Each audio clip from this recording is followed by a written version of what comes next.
Breast augmentation is one of the currently most performed plastic surgical procedures in the United States.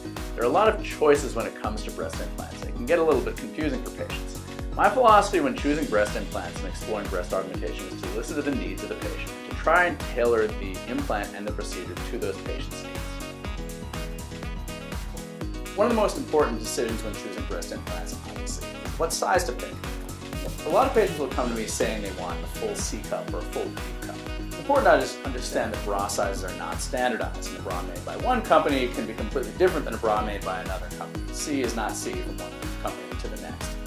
When we choose breast implants, we choose a number of cc's, anywhere from 200 to 800 cc's depending on what the patient's needs are. We also talk about profile. That's how far the implant extends from the chest wall relative to the base diameter of that implant. Compare these two implants. These are very similar in size. The one in my left hand is a 300cc implant. The one in my right hand is a 275cc implant. The one on the right, however, is a high profile implant, which has a narrower base diameter relative to the amount that's projected from the chest wall, compared to this implant on the right, which is a moderate plus profile implant, which is slightly wider across the base and is slightly less projected for a given volume. Another important factor in deciding which breast implant to use is silicone versus saline.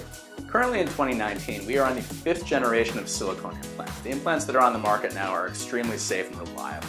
Most of the implants performed both by myself and most other plastic surgeons currently are with silicone implants. The silicone that we're using currently is cohesive. This is a cohesive gel silicone implant, typical of what I use on a daily basis. The outer shell is thin but very strong, and the silicone that's on the inside is a cohesive gel. If you were to cut into this implant, it doesn't just run anywhere. It's not a liquid. It all stays in one place. The silicone implant also produces a really nice natural feeling breast, which I appreciate. That said, it's very possible to get a great result with either a silicone or a saline implant. If I choose to use a saline implant after discussion with the patient, this is what I choose. This is called the ideal implant. It actually has multiple inside shells so that the saline doesn't really slosh around, so it behaves more like a cohesive gel implant. This is really the highest technology out there for saline implants, and I think they're great.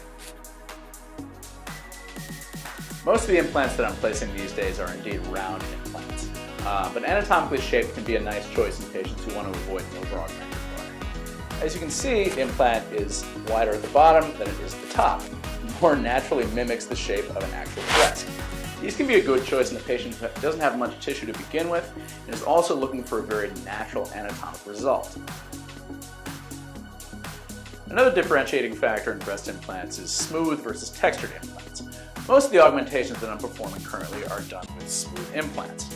However, textured implants have a textured surface, obviously, and can be used in certain special cases.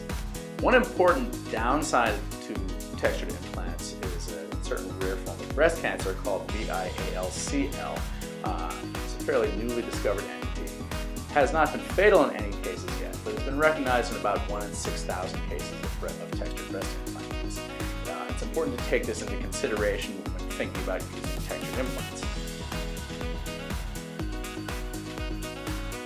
There are really 4 major breast implant manufacturers currently out there. Silicone implants are made by either Allergan, Mentor, or Sientra, and saline implants made by all 3 of those, plus the new Ideal Implant company. It's important to note that all these companies make an approximately equivalent product. Some of the companies will only market to board-certified plastic surgeons. As you can see, there are quite a few choices to make when picking breast implants. This is obviously a discussion you're going to have with your plastic surgeon to choose the right implant, the right approach, to get you the best possible and safest possible result. It's important to choose a board-certified plastic surgeon who is experienced with breast augmentation. If you have any further questions, give my office a call or check out the website at zuckermanplasticsurgery.com.